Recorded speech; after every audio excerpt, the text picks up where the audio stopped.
നമസ്കാരം, നാട്ടുവിശേഷത്തിലേക്ക് സ്വാഗതം. ഞാൻ ദിലീഷ് ദേവസി. വിശദമായ വാർത്തകളിലേക്ക്.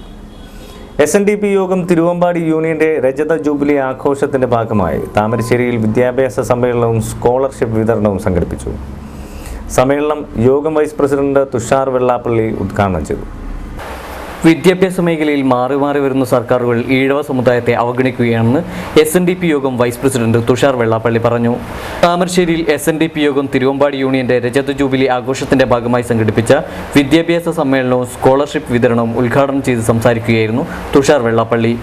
വിദ്യാഭ്യാസ മേഖലയിൽ ഒരുപാട് കഷ്ടത്തിന്റെയും ദുഃഖത്തിന്റെയും കലമുറയുന്ന ഗതികയാണ് നമ്മുടെ സമുദായത്തിലുള്ള വിദ്യാഭ്യാസ നമ്മൾ മാറ്റുന്നത്. ചരിത്രപരമായിട്ട് തന്നെ പരിശോധിച്ചാൽ ഒരു കാലഘട്ടത്തിൽ അക്ഷരം കേട്ടാൽ ചെവിയിൽ ഒരുക്കി ഒഴിച്ചിരുന്ന ഒരു സമുദായമാണത്.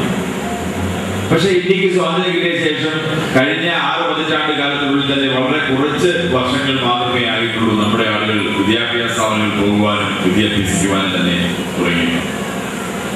ഈ കാലഘട്ടത്തിൽ നമുക്കറിയാം, വിദ്യാഭ്യാസ സ്ഥാപനങ്ങൾ അനുവദിച്ചപ്പോൾ കേരളത്തിലെ മാറി വന്ന സർക്കാരുകളൊന്നും ഈ സമുദായത്തിന് നൽകേണ്ട വിദ്യാഭ്യാസ സ്ഥാപനങ്ങൾ നൽകിയിട്ടില്ല സത്യാവസ്ഥ നമുക്കൊക്കെ അറിയാവുന്നതാണ്. അതുകൊണ്ട് തന്നെ വിദ്യാഭ്യാസത്തിനുള്ള അവസരം ഈ സമുദായത്തിലുള്ള ഒരുപാട് ചെറുപ്പക്കാർക്ക്, കുട്ടികൾക്ക് ഇന്നും കിട്ടാതെ പോവുകയാണ്.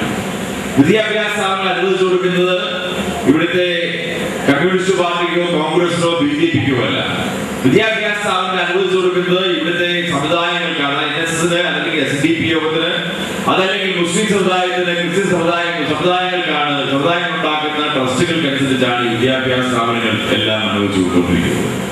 ന്യൂനപക്ഷ സമുദായങ്ങൾ സംഘടിതരായതുകൊണ്ട് ഇടതു വലതുപക്ഷ രാഷ്ട്രീയ പാർട്ടികൾ അവരെ വോട്ട് ബാങ്കായി കണ്ട് അവർക്ക് കൂടുതൽ ആനുകൂല്യങ്ങൾ നൽകി സമൂഹത്തിൽ 2 തരം പൗരന്മാരെ സൃഷ്ടിക്കുകയാണെന്നും തുഷാർ വെള്ളാപ്പള്ളി പറഞ്ഞു.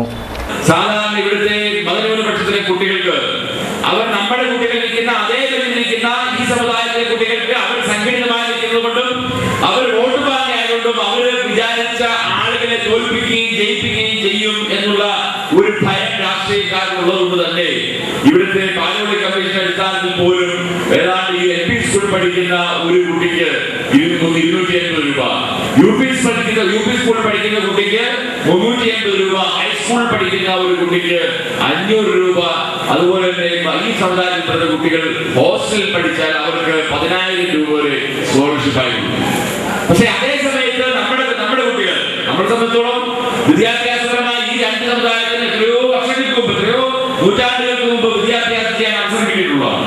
പക്ഷെ നമ്മളെ സംബന്ധിച്ചോളം ചരിത്രപരമായി തന്നെ വിദ്യാഭ്യാസം ചെയ്യാൻ അവസരം കിട്ടാത്ത ഈ സമുദായത്തെ അവരോടൊപ്പം കൊണ്ടുവരാൻ വേണ്ടി വിദ്യാഭ്യാസ മേഖലയിൽ നമ്മളെ കൈപിടിച്ച് ഉയർത്തേണ്ട ആളുകൾ നമ്മളെ ചവിട്ടി താഴ്ത്തിക്കൊണ്ട് അവർക്ക് വിദ്യാഭ്യാസം ചെയ്യാനുള്ള അവസരം നമുക്ക് ഇല്ലാതെ പോകുന്നതോടൊപ്പം അവരുടെ കുട്ടികൾക്ക് പഠിക്കുവാനുള്ള അവസരങ്ങൾ കൂടുതൽ ഉണ്ടാക്കിക്കൊണ്ട് ഇവിടെ വലിയ 2 തരത്തിലുള്ള പൗരന്മാരെ സൃഷ്ടിച്ചുകൊണ്ടിരിക്കുന്ന ഒരു വലിയ കാഴ്ച നമുക്കിവിടെ കാണുവാൻ കഴിയും.